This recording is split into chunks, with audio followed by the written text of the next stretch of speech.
Bora ver.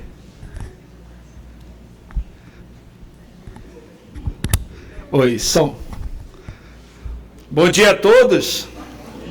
A graça e a paz do nosso Senhor e Salvador Jesus Cristo, amém? Queridos, é uma grande honra estar mais uma vez aqui nessa querida, tão amada Igreja Batista Bom Samaritano. Pastor Marcos Paixão, muito bom rever os meus amigos, os pastores, os irmãos, Pastor Jim, né? Todos os conhecendo outros irmãos aqui, reencontrando os amigos. É um privilégio estar com vocês e eu me sinto, né, muito honrado de estar com essa grande responsabilidade de trazer a palavra de Deus nesta querida e amada igreja.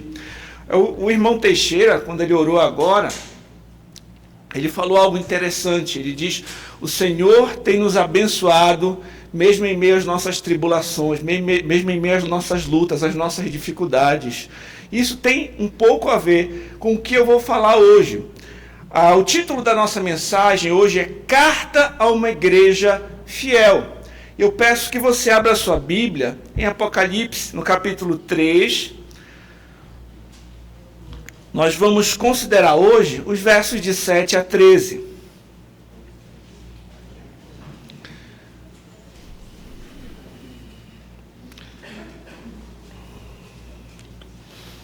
Antes de nós entrarmos no texto em si, eu convido você a imaginar uma cidade assolada por terremotos, cujos moradores estão sempre preocupados, instáveis. O nome dessa cidade, inclusive, já foi mudado algumas vezes. Eles já foram, em outras ocasiões, enganados por autoridades.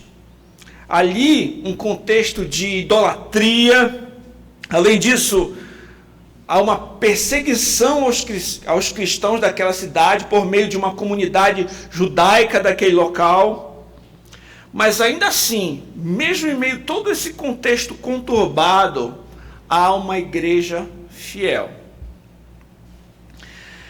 Há crentes genuínos ali que não negam o nome do Senhor, que proclamam o Evangelho com fidelidade, que não se envergonham de confessar Jesus Cristo como Senhor e Salvador de suas vidas.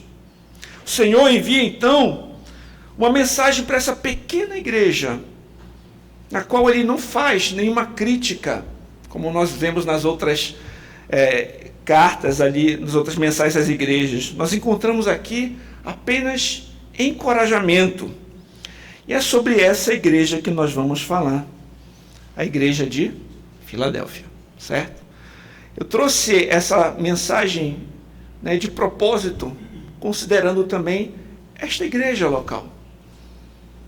Igreja Batista Bom Samaritano, que eu entendo ser uma igreja fiel ao Senhor, uma igreja que enfrenta os seus desafios, as suas lutas, uma igreja pequena, né, em comparação a outras grandes igrejas por aí, né, mas que também deve considerar essa mensagem do Senhor e avaliar à luz do seu próprio contexto, das suas próprias questões, né? As instruções, por exemplo, que o Senhor deu a Filadélfia, podem se aplicar também a esta igreja. Então, tudo o que nós falarmos aqui, reflitam também sobre o contexto de vocês, sobre a vida de vocês, sobre como essas verdades se aplicam na realidade de vocês, nesta realidade, nessa cidade, nesta igreja. Vamos à palavra de Deus. Ao anjo da igreja em Filadélfia escreve: estas coisas diz o santo, o verdadeiro, aquele que tem a chave de Davi, que abre e ninguém fecha, que fecha e ninguém abrirá. Conheço as tuas obras, eis que tenho posto diante de ti uma porta aberta, a qual ninguém pode fechar, que tens pouca força. Entretanto, guardaste a minha palavra e não negaste o meu nome. Eis, farei que alguns que são da sinagoga de Satanás, desses que a si mesmos se declaram judeus e não são, mas mentem, eis que os farei vir e prostrar-se aos teus pés, e conhecer que eu te amei, porque guardaste a palavra da minha perseverança. Também eu te guardarei da hora da provação que há de vir sobre o mundo inteiro, para experimentar os que habitam sobre a terra. Venho sem demora, conserva o que tens, para que ninguém tome a tua coroa. Ao vencedor falo-ei coluna no santuário do meu Deus, e daí jamais sairá. Gravarei também sobre ele o nome do meu Deus, o nome da cidade do meu Deus, a nova Jerusalém, que desce do céu, vinda da parte do meu Deus, o meu novo nome. Quem tem ouvidos, ouça o que o Espírito diz às igrejas. Vamos ao Senhor em oração. Santo Deus, Pai Todo-Poderoso, nós estamos diante da Tua santa palavra. Ela é lâmpada para os nossos pés, ela é luz para o nosso caminhar, ela é alimento para a nossa alma. Senhor, eu reconheço que sem Ti eu nada posso fazer. Eu dependo totalmente do Senhor, mas eu Te peço, usa-me como instrumento para expor a Tua palavra com fidelidade à Tua igreja que aqui se reúne. Eu peço que o Senhor prepare os nossos corações como um solo fértil para receber a Tua boa semente. Senhor, desvenda os nossos olhos para contemplarmos as maravilhas da Tua lei. Senhor, que as palavras dos meus lábios, o meditar do meu coração sejam agradáveis à Tua presença, Senhor. Rocha nossa, Redentor nosso, e que somente o Teu nome seja engrandecido. Não a nós, Senhor, mas ao Teu nome a glória. Nós oramos em nome de Jesus Cristo. Amém. Amém. Em primeiro lugar, nós vamos observar porta aberta, perseverança e pouca força. É o que nós vamos observar nesse primeiro ponto, que vai do versículo 7 e 8. A palavra disse o seguinte: ao anjo da igreja em Filadélfia. Em primeiro lugar, a palavra Filadélfia significa amor fraterno. Vamos observar um pouco o contexto desta cidade. Filadélfia ficava a cerca de 50 quilômetros ao sudeste de Sardes. O seu solo vulcânico era extremamente fértil, né? Isso era adequado para a plantação de uvas. Isso fez com que essa cidade se tornasse próspera no aspecto agrícola. Um problema que a cidade enfrentava, como eu já falei, é que ela estava situada em uma região que era propensa a terremotos, né? E as pessoas viviam, então, inseguras, e as suas construções, as suas casas também eram construções inseguras. Os terremotos tornavam a vida daquelas pessoas instável. Elas já faziam os seus planos considerando essas possíveis catástrofes que poderiam vir a acontecer, né? Um terremoto ocorreu no ano 17 depois de Cristo, devastou a cidade e levou boa parte da população daquela cidade a viver fora e trabalhar no aspecto agrícola. Então, por causa da destruição causada pelo terremoto, o imperador romano retirou a responsabilidade dos cidadãos de Filadélfia de pagar tributos a Roma por um tempo. Isso fez com que, em gratidão, aquela cidade tivesse o seu nome mudado. Então, o nome daquela cidade ficou como Neo-Cesareia, uma homenagem a Roma. E é interessante também notar que na década de 80, a cidade recebeu o título de Flávia, que também correspondia à dinastia imperial e era uma homenagem ao imperador romano. Então, nós observamos uma cidade, né, que tinha os seus desafios, problemas com terremotos, teve o seu nome mudado, passou por situações difíceis, havia uma instabilidade ali, e esse é o contexto da cidade. Mas o texto prossegue dizendo: estas coisas diz o santo, verdadeiro, aquele que tem a chave de Davi, que abre, ninguém fecha, e fecha, ninguém abre. Nós observamos, quando estudamos as mensais às 7 igrejas na Ásia, que sempre há uma apresentação da parte do Senhor, né, antes dele falar em si a mensagem para cada igreja. E aqui ele se apresenta como um santo. Quando Jesus se apresenta como o santo, sugere a divindade do nosso Senhor Jesus Cristo. Ele é o santo no sentido de que ele é aquele que não tem pecado. E o termo santo também é utilizado para Yahvé, para o nosso Deus, no Antigo Testamento, quando ele é chamado, por exemplo, de o Santo de Israel. E o Senhor Jesus Cristo, em outras partes, também é chamado de o Santo de Deus nas Escrituras. Então ele é o Santo e ele é verdadeiro. Cristo Jesus é o verdadeiro Messias de Israel. Ele também falou a si mesmo como aquele que é a verdade e a vida. Ele é o verdadeiro e fiel. Em outras palavras, nós podemos confiar. Ele é santo e ele é verdadeiro. Ele é aquele que não tem pecado, ele é aquele que é divino e ao mesmo tempo aquele que nós podemos depositar a nossa confiança. E o texto também diz que ele tem a chave de Davi. Isso diz respeito à sua autoridade. Um teólogo chamado Richard Brooks afirmou o seguinte: a tela de fundo veterotestamentária para a chave de Davi é Isaías 22, 22. O profeta anuncia que haverá juízo divino sobre Sebna, o tesouro do rei e oficial-chefe. O ofício lhe será tirado e dado a ele Aquim, filho de Ilquias, um personagem mais digno.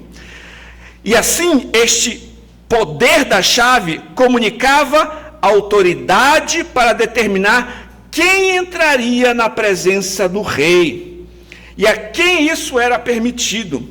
Ao Senhor Jesus Cristo pertence a última chave de Davi, pois ele mesmo disse: ninguém vem ao Pai senão por mim. Então ele é quem governou Israel, sobre Israel. Agora Cristo, de quem ele é quem seria um tipo, é quem governa sobre a igreja. É ele quem conduz esse acesso. Ele é um mediador entre Deus e os homens. É ele que disse: ninguém vem ao Pai senão por mim. Ele que tem essa autoridade, ele que tem a chave de Davi. Portanto, o texto de Isaías, a chave representava acesso ao rei, ao seu palácio, e nesse contexto representa que Jesus Cristo é quem determina quem entrará no reino de Deus. Ou seja, na Nova Jerusalém, é ele quem determina quem entrará e quem ficará de fora. Cristo é o santo, Cristo é o verdadeiro e Cristo tem autoridade. Ele tem a chave de Davi. O texto prossegue, então, o Senhor mostrando que ele conhece, ele sabe da situação que aqueles irmãos estão passando. Ele conhece o que eles estão vivendo. Ele diz: conheço as tuas obras. Eis que tenho posto diante de ti uma porta aberta, a qual ninguém pode fechar, que tens pouca força, entretanto guardaste a minha palavra e não negaste o meu nome. Em primeiro lugar, vamos considerar aqui a porta aberta. O que é isso? Essa porta aberta, para aqueles irmãos ali, naquele contexto, poderia ter um sentido ainda mais vívido, porque a igreja de Filadélfia tinha passado por perseguições. Ela sofreu perseguições por uma comunidade judaica daquele local.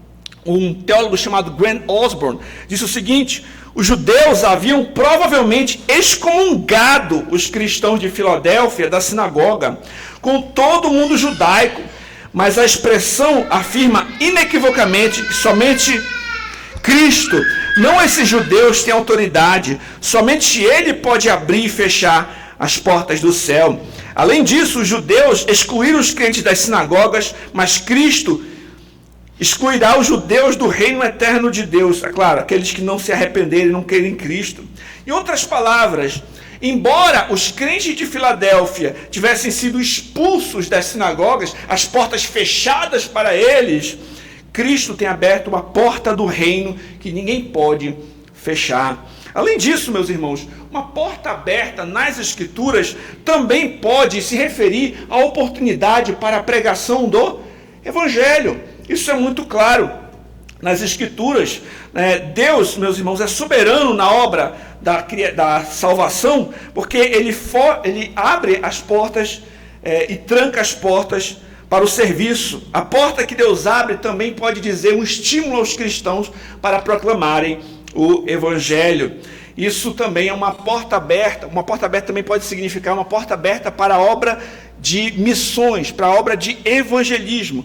Onde nós observamos isso nas Escrituras com clareza? Por exemplo, Colossenses 4:3 diz o seguinte: Suplicai ao mesmo tempo, também por nós, para que Deus nos abra a porta, a fim de falarmos do mistério de Cristo, pelo qual também estou algemado. Então, porta aberta também tem esse significado de, olha, eu abri uma porta para vocês proclamarem o evangelho ali nesta cidade. Vimos a porta aberta, vimos que o que o Senhor conhece também? Que eles têm pouca força.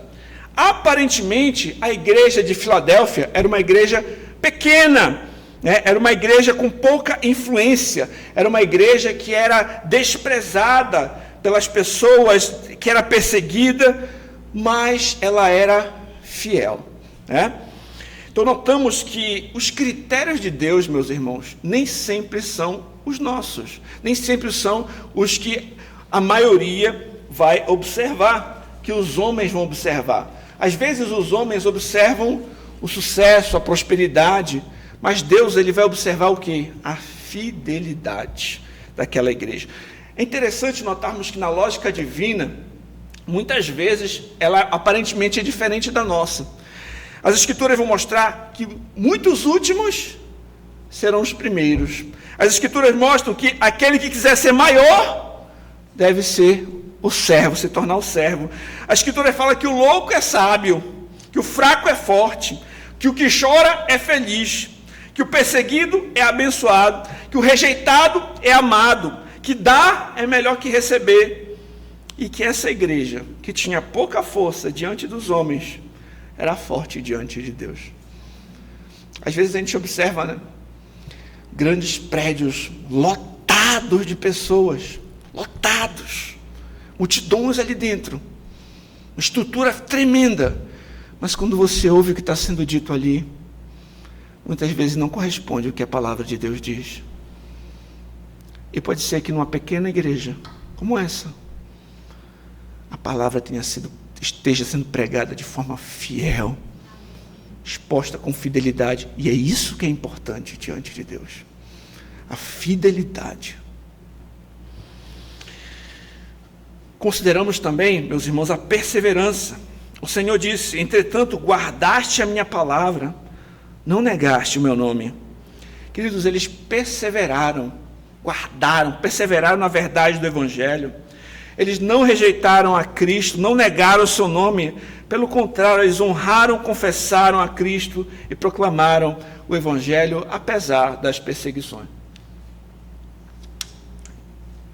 Então, essa pequena igreja, com poucos recursos, poucos membros, enfrentando um contexto difícil de pressões, de perseguições, permaneceu fiel ao Evangelho. Pode ser que essa pequena comunidade, assim como essa pequena comunidade aqui de vocês, desta igreja, possa ser desprezada por muitas pessoas, mas ela é valorizada pelo Senhor. Isso que importa. Isso é grande aos olhos do Senhor, é algo valoroso aos olhos do Senhor. Então nós vimos aqui algumas considerações sobre esse primeiro ponto. Nós consideramos que Cristo é quem possui a chave do reino. Ele é quem abre e fecha a porta, e somente em Cristo Jesus nós temos acesso à presença do Rei, acesso à presença de Deus. Em outras palavras, Jesus Cristo é o mediador entre Deus e os homens. Isto é, somente por meio dele nós temos acesso a Deus. E eu pergunto a você que me escuta: você já confia em Jesus Cristo como Senhor e Salvador da sua vida? Se ele disse que não há outro caminho, não há outro mediador, se você não está em Cristo, você está perdido. Se você que me ouve agora ainda não é um cristão, eu convido você, se arrependa do seu pecado, se arrependa de uma vida sem Deus, creia em Jesus Cristo para a salvação. Somente em Jesus você pode ter paz com Deus, somente em Jesus você tem um perdão dos seus pecados, somente em Jesus você tem vida eterna, somente em Jesus você tem acesso ao Rei, acesso ao Pai. Então, se você hoje me escuta, ainda não se rendeu a Cristo, isso não é algo certo no seu coração, clame a Ele hoje. O dia da salvação é hoje. Arrependa-se, confie em Jesus. Só Ele é que tem a chave do reino. Não tem outro caminho. Renda-se a Cristo. Hoje, nós vimos que mesmo aquela igreja sendo fraca e pequena diante dos homens, era forte diante do Senhor. Muitas vezes nós pensamos que o sucesso de uma igreja está no seu prédio bonito, no tamanho do seu hall de membros. Nós pensamos que está na robustez do seu orçamento. Todavia, o verdadeiro sucesso da igreja é permanecer fiel a Deus, independente das circunstâncias. Se o Senhor abençoar esta igreja a ponto de conseguirmos ampliar o prédio, amém. Se o orçamento estiver ok, amém. Se o hall de membros estiver crescendo, glória a Deus por isso. Mas o mais importante é a nossa fidelidade, apesar das circunstâncias. Esse que é o mais importante. Sermos encontrados fiéis. Fiéis. A despeito do que vem acontecer. Muitas vezes, por ser fiel, um pastor, às vezes ele perde membros. Não é? Porque você, às vezes, tem que aplicar a disciplina eclesiástica. Como algumas outras igrejas falharam, que toleraram Jezabel, ou que toleravam os nicolaítas. Né? Então, às vezes, para você aplicar a disciplina, você perde membros. Às vezes, por ser fiel, acontece até uma diminuição no rol de membros. Às vezes tem problemas no orçamento, mas você está sendo fiel, né? O que importa é sermos encontrados fiéis, mesmo em meio às circunstâncias adversas. Então, apesar de enfrentar perseguições, aquela igreja guardou a palavra, não negou a Cristo, pelo contrário, proclamou o Evangelho. E aqui eu trago uma reflexão para nós. Eles estavam enfrentando perseguições duras. Talvez, pode ser que no Brasil nós tenhamos condições até mais favoráveis, né, para falar de Cristo para outras pessoas. A nossa igreja lá em Belém tem uma placa enorme. A gente não precisa se esconder. Nós temos Bíblias, né, no nosso idioma. Nós temos Bíblias de estudo. Nós podemos falar de Cristo para outras pessoas. E aí eu pergunto, será que nós temos aproveitado a oportunidade de evangelizar outras pessoas? Será que você tem compartilhado o Evangelho com outras pessoas? Você tem ajudado outros a serem seguidores de Jesus Cristo? Você tem participado ativamente da grande comissão? Você tem feito discípulos para Cristo? A evangelização, meus irmãos, não é trabalho somente do pastor ou de algum pequeno grupo de irmãos da igreja, um grupo de missionários em tempo integral, mas é uma missão de toda a igreja, é uma missão sua. É uma missão sua. Você convida, por exemplo, amigos para virem a assistir ou participar do culto. Você convida pessoas para, quem sabe, fazer uma leitura bíblica na sua casa. Às vezes tem familiares nossos, meus irmãos, que eles estão abertos para a gente fazer um estudo bíblico. Às vezes é uma pessoa da sua família, uma tia, um primo, um amigo, que você pode, sei lá, começar a fazer uma leitura bíblica, conversar sobre aqueles textos. Ah, pastor, mas eu não tenho essa habilidade, eu fico com vergonha. Chama um irmão mais maduro da igreja, que sabe manusear bem as escrituras. Você prepara ali o pão de queijo, deixa a casa arrumadinha, faz uma reunião, quem sabe convida um amigo para ouvir a palavra, um primo, um parente, para ouvir a palavra de Deus. Você tem ajudado outras pessoas a crescerem na fé, na sua igreja local. Poxa, um irmão, eu vejo que eu posso ajudar aquele irmão a se desenvolver. Pense nisso, como você está participando disso, como você tem falado de Cristo para outros. Talvez você possa dar uma Bíblia de presente para alguém, comprar uma Bíblia de presente. Olha, eu amo você, isso aqui é o melhor presente que eu poderia te dar. Às vezes um livro no qual o Evangelho é exposto, ou uma simples mensagem que você envia no WhatsApp, falando de Cristo para aquela pessoa. Pense como no seu contexto você pode aproveitar essa porta aberta para a pregação do Evangelho e fale de Cristo para outros. Tem muitas pessoas que não têm essa liberdade que nós temos hoje, que gostariam de ter essa liberdade que nós temos hoje, por exemplo, de cultuar, de valorizar aqui o dia do Senhor, estarmos reunidos aqui, numa igreja, ouvindo a palavra, louvando a Deus, tendo comunhão com os irmãos. Vamos fazer bom uso disso que o Senhor tem nos proporcionado Vamos aproveitar a nossa liberdade, aproveitar essa porta aberta para a pregação do Evangelho. Como é que você pode se envolver mais com a grande comissão? Pense nisso. Pense nisso. Você tem anunciado Cristo para outros? Pense nisso. Segundo lugar, proteção na provação. Nosso segundo ponto, versos 9 e 10. Eis que farei que alguns dos que são da sinagoga de Satanás, desses que a si mesmo declaram judeus não são, mas mentem, eis que farei vir e prostrar-se aos teus pés, e conhecer que eu te amei, porque guardaste a palavra da minha perseverança.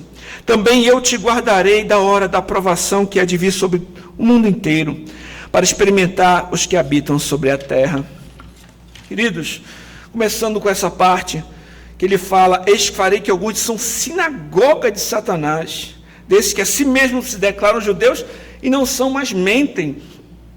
Havia uma comunidade, a comunidade judaica, que rejeitava Cristo, e não só isso, perseguia a igreja de Filadélfia. E essa comunidade é descrita pelo Senhor como sinagoga de Satanás. Pessoas que declaravam a si mesmos ser judeus, mas que eles não eram de verdade. Eles estavam, na realidade, sendo agentes de Satanás, porque eles estavam procurando perseguir a igreja e os cristãos. Eles rejeitavam a Cristo e odiavam os seus seguidores. O texto diz assim, eis que farei vir e prostrar-se aos teus pés e conhecer que eu te amei. Aqui, esse texto é muito interessante, por quê? Porque essa promessa que o Senhor fez a Israel, entre as nações, ironicamente aplicada aqui aos cristãos, a respeito dos judeus incrédulos. No Joel Bick, ele afirmou, aqueles que perseveram na fé em Cristo Jesus, são verdadeiro Israel espiritual, e receberão a honra que Deus prometeu ao seu antigo povo. Então, os judeus, estão sendo colocados aqui, esses que se diziam judeus, mas não eram, como aqueles que iam ver que Deus amou o seu verdadeiro povo, ou seja, os verdadeiros judeus, aqueles que compreenderam o Evangelho e creram em Cristo. E o texto prossegue, porque guardaste a minha palavra da minha perseverança, eu também te guardarei da hora da provação que há de vir sobre o mundo inteiro, para experimentar os que habitam sobre a terra. Esse é um texto que é utilizado muitas vezes pelos dispensacionalistas, que é uma outra vertente teológica, para falar a respeito de um rapto secreto, que vai ser guardado dos momentos de tribulação. Mas eu não entendo que seja essa a melhor forma de compreender este texto. O único lugar no Novo Testamento que essa expressão, eu te guardarei, é encontrada, é na oração sacerdotal do nosso Senhor Jesus Cristo. E o que Jesus Cristo diz nessa oração? Ele diz assim, não peço que os tires do mundo, e sim que os guardes do mal. Então, mesmo em meio às provações, eles são guardados do mal.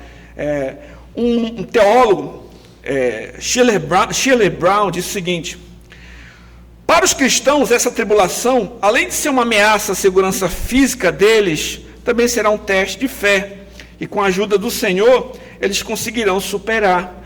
Para os inimigos da igreja, porém, sejam eles judeus ou gentios, ele virá como castigo merecido por causa da injustiça deles. Um outro teólogo, Grant Osborne, disse, nesse sentido, a expressão conota não o livramento das provações, mas proteção em meio a elas. Na mesma linha, Richard Brooks, certamente não através de um arrebatamento secreto da igreja, pois não existe nada desse gênero, e nem parte alguma no ensino de Cristo. E Simon Kistemaker, na mesma linha, diz, isso não significa que os cristãos não possam sofrer a morte física durante esses períodos, mas que Deus os guarda da morte espiritual. É sermos guardados mesmo em meio às tribulações.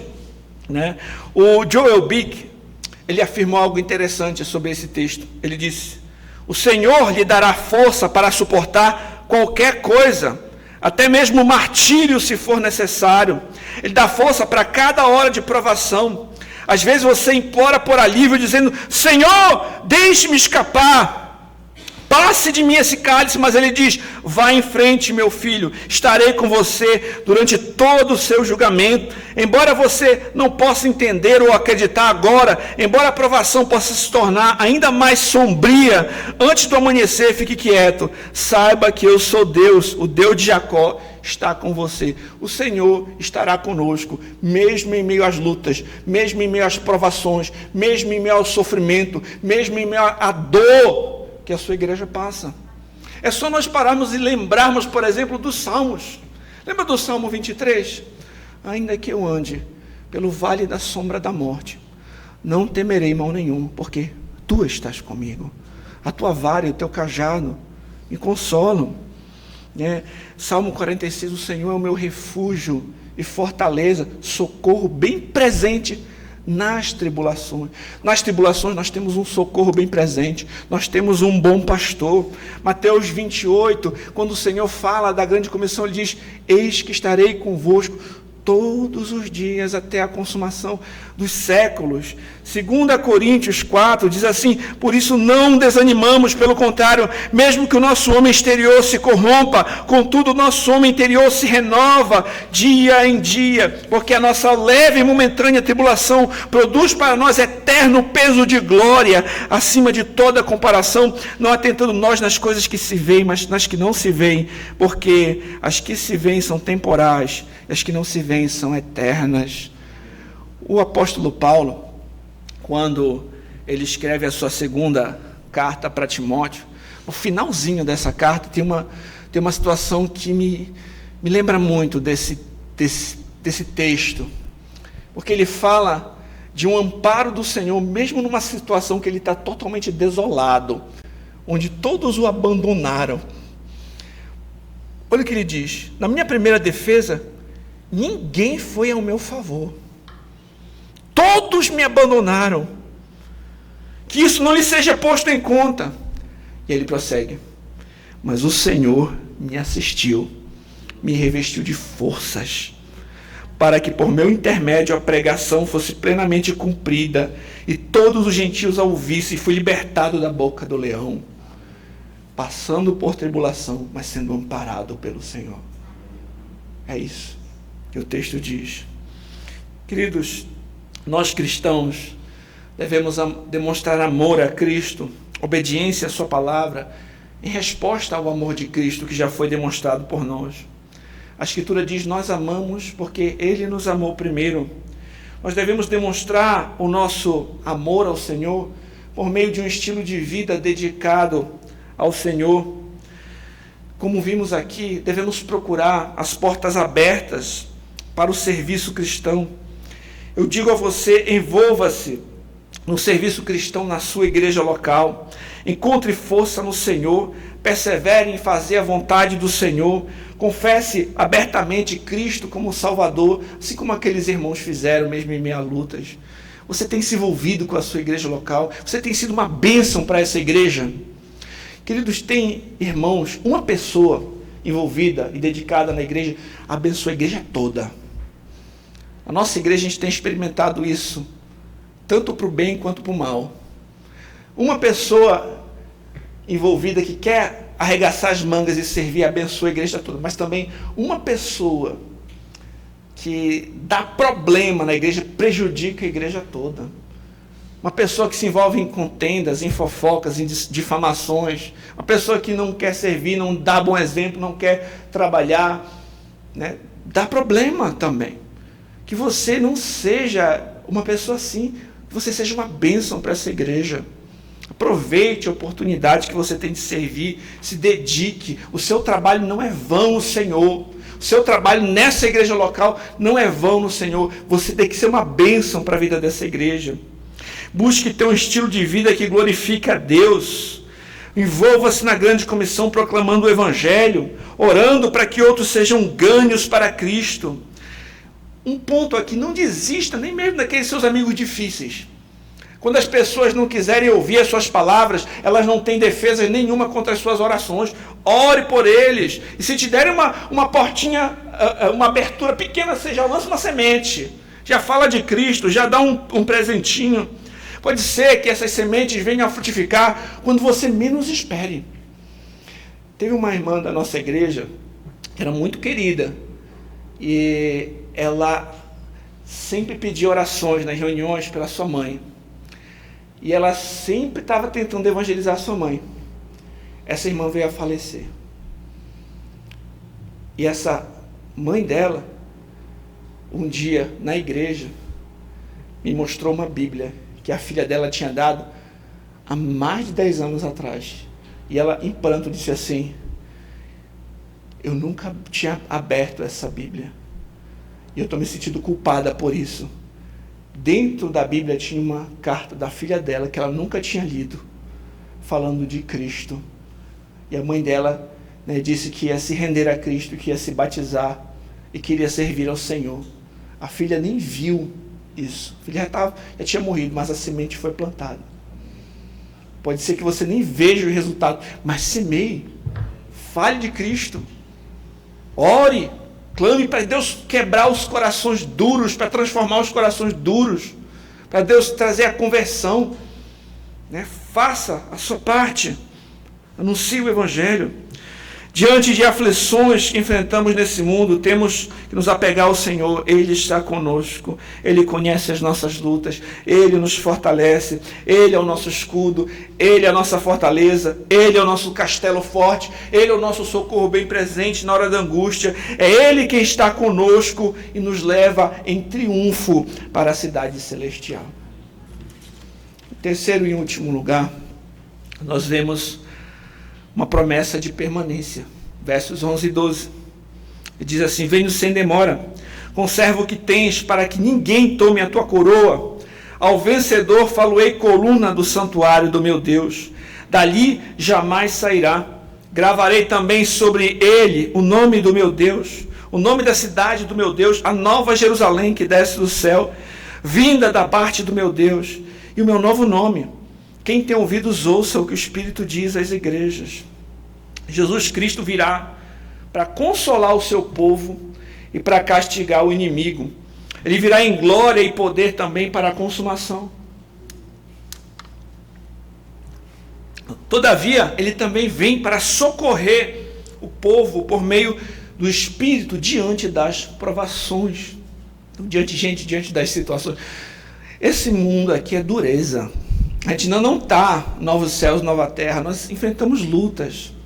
Nós perdemos entes queridos. Nós enfrentamos doenças, dificuldades. Mas nós temos esse amparo no Senhor. Sabe, se você está passando por uma situação assim, você está cansado, sabe? Você pode lançar diante do Senhor as suas súplicas, as suas ansiedades, as suas aflições, diante do trono da graça. Sabendo que o Senhor é misericordioso, sabendo que o Senhor é compassivo, que o Senhor ouve as nossas orações, que Ele está conosco, que Ele nos atende. Ele diz: conserva o que tendes, para que ninguém tome a tua coroa. É interessante notar que a igreja de Filadélfia é diferente, por exemplo, da igreja de Éfeso. Ela não é chamada a voltar ao seu primeiro amor.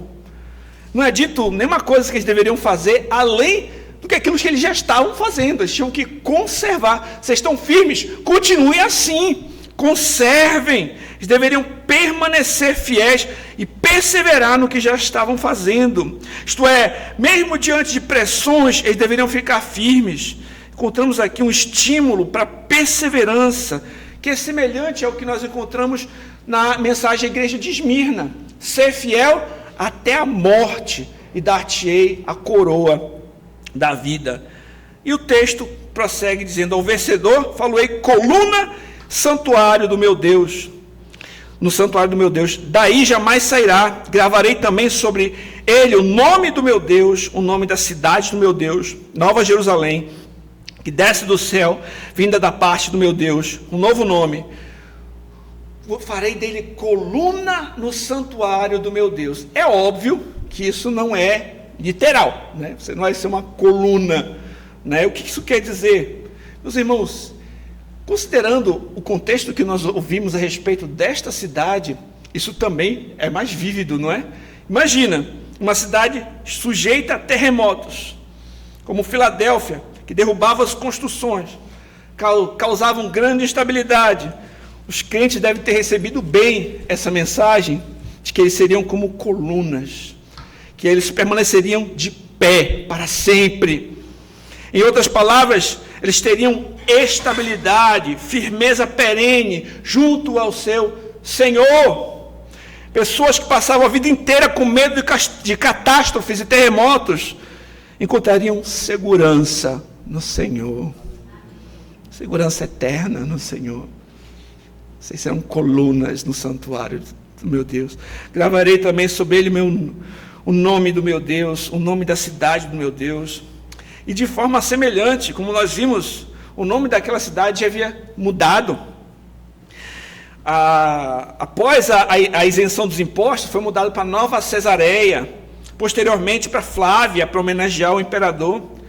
Para aqueles crentes deve ter sido também impactante a promessa de que eles teriam escritos neles o nome do seu Senhor, o nome da cidade do seu Deus, a Nova Jerusalém. Isso demonstra que eles pertencem ao Senhor, que eles são seus filhos, que eles têm acesso a Ele e que eles são cidadãos da cidade celestial. Quem tem ouvidos, ouça o que o Espírito diz às igrejas. O texto encerra de forma semelhante as mensagens que são enviadas a cada uma das 7 igrejas. Isso é, devemos prestar atenção para o que o Espírito diz às igrejas. Essa mensagem deve estar gravada em nossos corações. E quando falamos disso, desses textos, eu também lembro do Salmo 27:4, que diz: uma coisa eu peço ao Senhor, buscarei que eu possa morar na casa do Senhor todos os dias da minha vida, para contemplar a beleza do Senhor e meditar no seu santo templo. Que o nosso coração esteja no Senhor. Onde você procura a sua segurança? Onde está a sua estabilidade? O que você almeja alcançar na sua vida? Que a nossa segurança esteja em Deus, para assim como o salmista disse, o nosso desejo seja sempre estar na casa do Senhor. Que comecemos a desfrutar desse privilégio aqui, que será plenamente desfrutado no porvir. E para concluir, eu vou relembrar os pontos que nós tratamos aqui. Nós vimos, em primeiro lugar, porta aberta, perseverança e pouca força. Verso 7 e 8, vimos que o Senhor conhece as obras daquela igreja. Ele é quem tem as chaves de Davi. Ele abriu uma porta para eles entrarem no reino de Deus e para proclamar o evangelho do rei. Nós vimos que o Senhor sabe que, apesar da sua pouca força, eles têm perseverado fiéis, guardado o evangelho e confessado e proclamado o evangelho de Cristo. Que nós também venhamos aproveitar as portas abertas pelo Senhor para proclamarmos as boas novas de Cristo. Segundo, vimos proteção na provação. O Senhor sabia da perseguição sofrida por eles, por parte de uma comunidade judaica daquele contexto. O Senhor promete estar com os crentes, mesmo em meio à provação, e que até mesmo aqueles que perseguiam os crentes conheceriam que o Senhor os ama. Ele está conosco, mesmo em meio às tribulações. O Senhor cuida de nós. O Senhor conhece as nossas lutas, o Senhor sabe das nossas aflições, o Senhor está conosco, mesmo nos momentos mais difíceis. Nós vimos que temos que orar até mesmo por aqueles que nos perseguem. Quem sabe, meus irmãos, em momento oportuno, alguns desses que até mesmo nos perseguem, seja como Saulo, que perseguiu os crentes, mas depois veio se tornar um dos maiores missionários. E sabe, o Senhor não pode transformar o coração dessa pessoa? Em terceiro e último lugar, vimos uma promessa de permanência. Aqueles crentes deveriam perseverar na sua fé. Eles viviam uma situação instável fisicamente, encontrariam estabilidade no Senhor. Aqueles crentes que viviam uma cidade que mudou de nome várias vezes, teriam o nome do Senhor e da cidade de Deus inscrito neles mesmos. Em outras palavras, eles pertenceriam ao Senhor, seriam cidadãos da cidade celestial.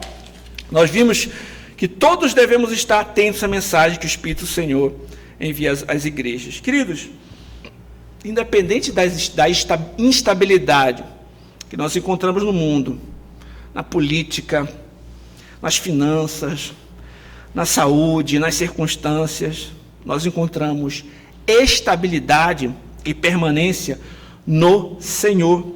Devemos desfrutar de comunhão com Deus aqui, perseverarmos, permanecermos fiéis a Ele em nossa jornada e desfrutarmos de íntima e eterna comunhão com Ele no porvir, juntos como cidadãos da cidade celestial. Aqui, meus irmãos, nós estamos como peregrinos. A nossa pátria é celeste, nós estamos peregrinando rumo à cidade celestial. Por fim, uma mensagem clara que nós aprendemos com a igreja de Filadélfia é que Deus está mais interessado na nossa fidelidade do que no nosso sucesso. Que sejamos fiéis ao Senhor e à sua palavra até o fim. A nossa breve e momentânea tribulação não tem como se comparar com a glória que desfrutaremos no porvir. Desfrutaremos de comunhão perene com Ele, com seu povo, como cidadãos da nova Jerusalém, a cidade celestial. Vamos orar. Santo Deus, te agradecemos pela tua palavra, que traz instrução, que traz esperança, que traz consolo, que nos exorta e nos leva, Senhor, a refletir a respeito do que realmente importa. Que os nossos corações estejam no Senhor, que o Senhor nos dê a graça de permanecermos fiéis até o fim. Em nome de Jesus Cristo. Amém.